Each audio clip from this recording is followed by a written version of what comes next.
siblings, hello. I know you guys have missed me. I have missed you too. I know the last vlog I was in the hospital, and well, I won't even call it a vlog. I know the last video I was in the hospital, and I told y'all I would tell y'all what happened to me while I was in the hospital, why I haven't put up a video.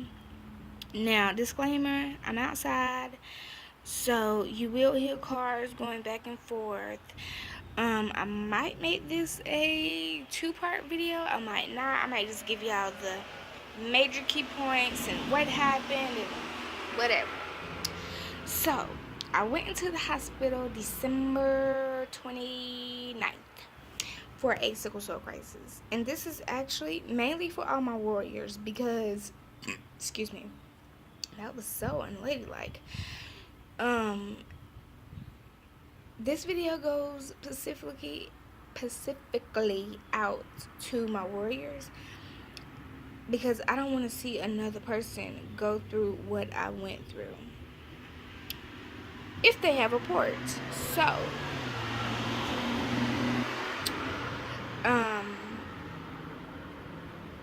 yeah, I went in the hospital for a sickle cell crisis, and I don't know if y'all know, but I waited till the last minute to go into the hospital for a crisis. I had just, the holidays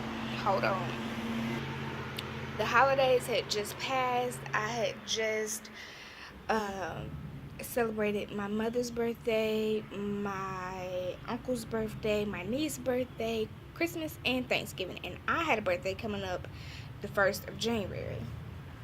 Well, I'm like, okay. So I goes into the hospital December 29th, and I'm thinking, oh, I won't be here long, whatever. As I go into the hospital, I'm getting ready to be discharged, and my mother noticed that my right arm is swollen. So she, they run tests or whatever. They find out I have an infection. Oh my Jesus. Okay. So what they did, these people, I digress. What they did was they had to, I think it was in my elbow at first, my right elbow. Oh, they did a debridement, which is a surgery where they just wash out the infection and sew you back up. There you go. That one surgery, ooh, that stuff stank. That one surgery was good. They let me go home. So after that, I went home and almost died. I came home and I was taking antibiotic shots every day. But let me back up. So they knew I had an infection in my left elbow. They didn't do anything. So I get to the place, and the lady notices, because she's known me very well. She notices that I'm not looking good. I'm not feeling good. And my temperature is super duper high. And she goes, I can't let you go home. I can't even give you the shot. I have to call the doctor. And I'm trying to explain to her, no, I'm okay. I'm just hot. I have on these hot clothes and I'm ready to go home. Well, no, she called the doctor. The doctor's like, get her over here now. Because they knew, well, if you have a fever as high as mine was, that's real bad. Pertaining to sickle cell warriors, you know what I'm talking about. So, yeah, that happened. Then, they were like, well, we gotta do emergency surgery on you because we see that your infection is coming back. But this time it was in the left arm. They didn't do surgery in my left arm until I was on the verge of death. Literally on the brink of death. So I did the surgery or whatever, and after that I had to have surgery every day. I ended up having 40 surgeries. I didn't get out of the hospital until I went December 29th. I didn't get out until June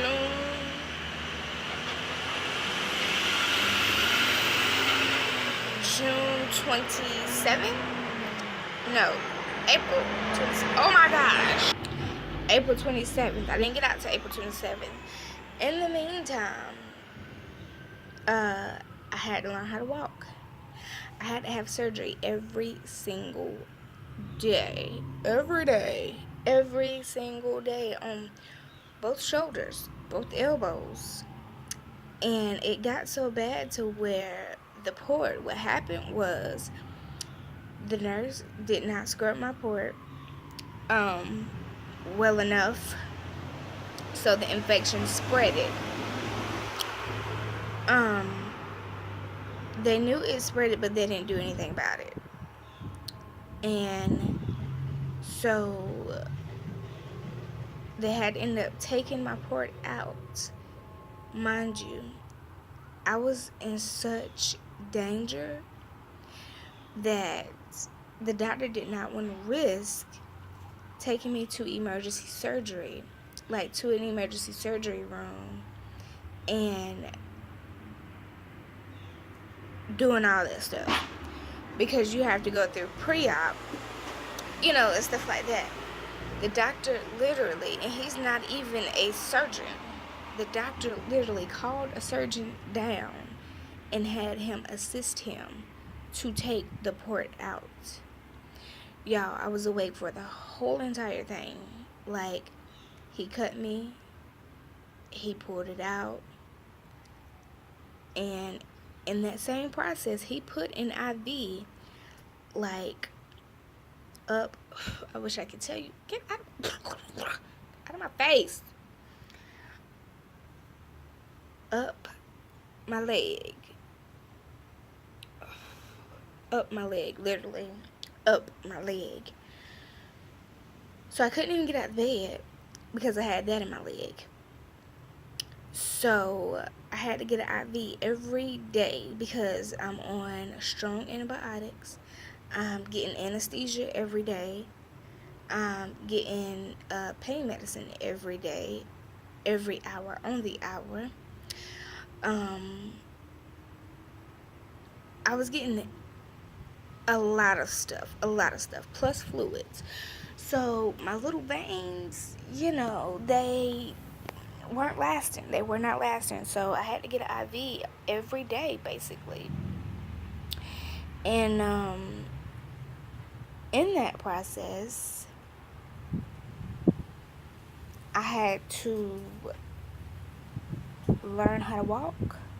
Well, let me back up. In that process of having surgery every day, I lost all of my weight. I lost so much of my weight that in my face, you could see, like, my eyes looked like they were about to pop out of my head. No lie. They really did. And I have a picture. I'm not going to insert it because I'm too embarrassed to show you guys. No, I'm not ashamed. I thank God for every nurse, every doctor, every tech, every rehab person, every family member, everybody, because they really helped me through. I had to learn how I couldn't feed myself. I don't know how many of you know this, but when you have surgery, you can't eat after midnight. So having surgery every day for like 3 months, that's a lot. So I lost the weight because I wasn't able to eat. When I was able to eat, I couldn't eat because I had the surgery. And by the time I had the surgery, I was sick from the anesthesia. And the nausea medicine that I had was burning the heck out of my veins. So that's another reason why I had to get IVs every day, because I was getting this particular nausea medicine every hour on the hour, So I was having surgery every day, and I thank God, because one of my fears were that I was going to get addicted to pain medication. I did not want that because I was on a lot of heavy pain medication. I did not want that. I've never wanted that. And you might say, well, Jamisha, you know, sickle cell patients take pain medicine all the time. They do. I don't take my medicine like I'm supposed to.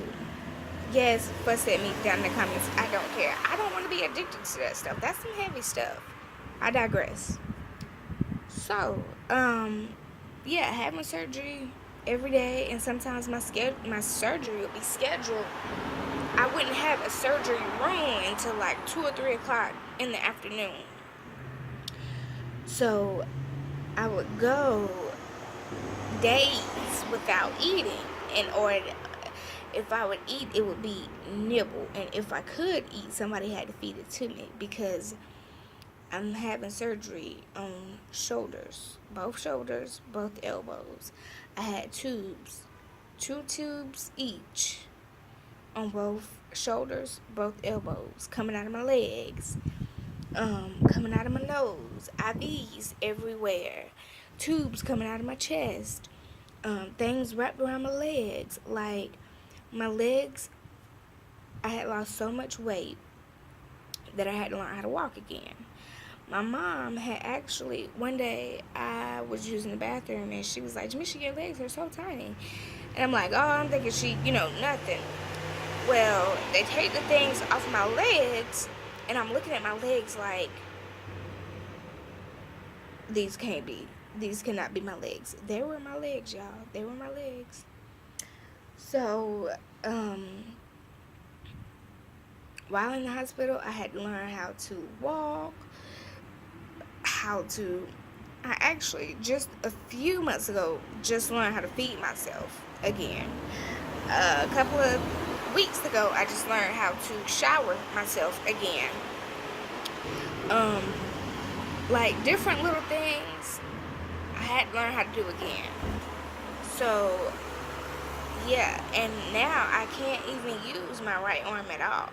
And I'm going to show y'all the scar. If you have a queasy stomach, don't look, don't look. But this is just a little bit of what really happened.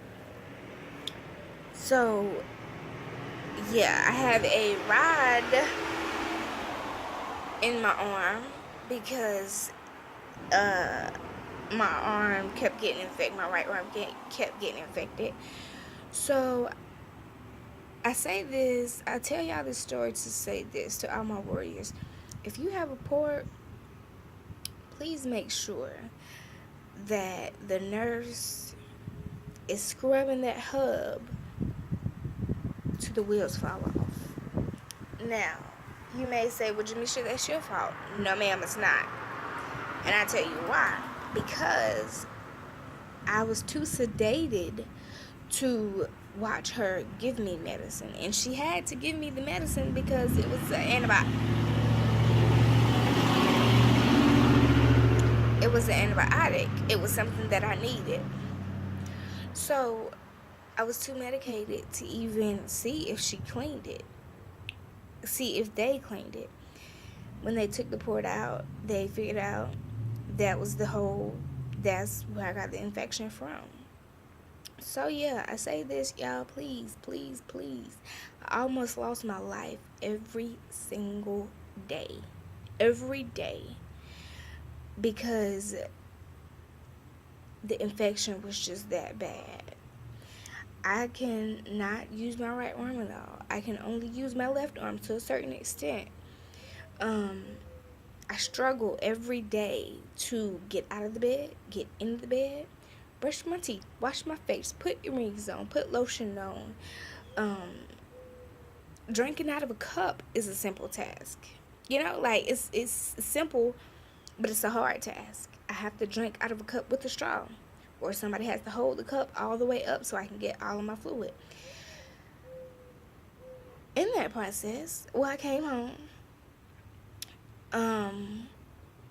got engaged. So I'm engaged now. I will show y'all the ring, but the way my right arm is not usable, so I can't show you guys the ring. But my husband was there. And you might say, husband? You just said you engaged. I say he's my husband because he's my husband, okay? He's my husband. So my husband was there for all 40 surgeries every day, working 3 jobs. Never complained, never put me to the side, never said I'm too tired, never complained about being in the bed, the small bed that he was in after working 3 jobs, never complained about, oh, I don't think we're going to be able, and let me say this, he knew he was going to marry me because we were actually supposed to have been engaged while in the midst of the whole situation that went on. But something happened. Not nothing bad, but the ring got misplaced. No, nobody stole it. My mom basically brought it home. And my nephew said he bought me the ring, but my husband actually bought it. So, yeah. Anyway, but yeah, my husband never complained. He never, he was there for me 100%. And I asked him, and he probably get tired of hearing me say this, but I asked him this: are you sure this is what you're going to be able to do? Because you realize when we get married, you're going to have to help me do a whole heck of a lot, even when we have kids. And yes, we're going to have kids, just 2, but we're going to have them. And he's okay with that. He is so content with that. When we first started dating or talking, I told him I had sickle cell. He was okay with that. And when I tell you his family accepts me as me, y'all, let me tell you this. I go over there every day. Every day. His whole family has accepted me. His whole family has, they have just really been there for me. Like, on my birthday, they gave me stuff. For Christmas, they gave me stuff. So, I know I have a good husband. I know it. I just know it.